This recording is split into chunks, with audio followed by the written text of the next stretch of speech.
Samantala, gumagawa na po ng paraan ng pamunuan ng Ninoy Aquino International Airport para masolusyonan ang mga insidente ng bird strike sa paliparan. Narito ang report ni Rafi Tima.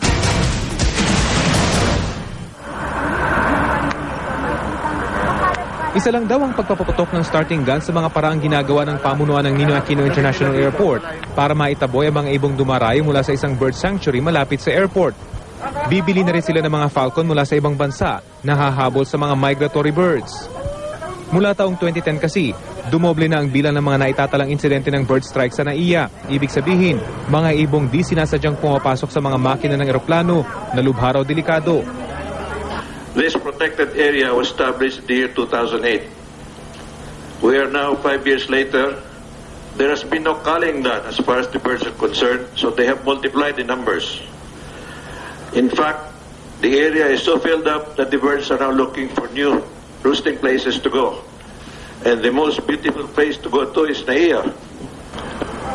Bukod sa kalapit na bird sanctuary, isang lawa din sa loob mismo ng NAIA ang nakahaakit sa mga ibon.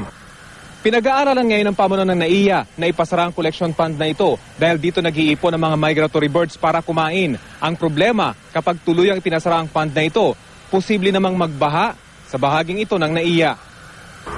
Kaya naman humihingi raw sila ng payo mula sa mga eksperto sa migratory birds.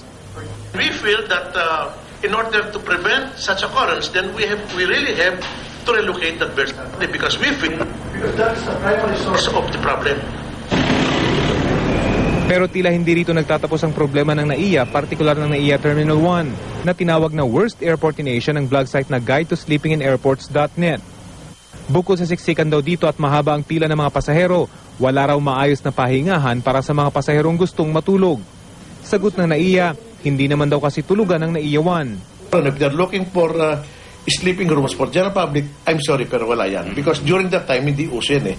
Kasi pagdating mo sa airport, ang ano mo is makalabas ka agad, di mo makauwi ka agad.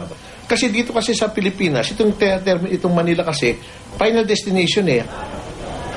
Sumasailalim na rin daw sa rehabilitasyon ng airport. Konting pag-unawa, konting pagtites at dating po tayo dyan. We are trying to do our best in order to make air travel as seamless as possible, but we do have our limitation also. Para sa unang balita, Rafi Tima reporting.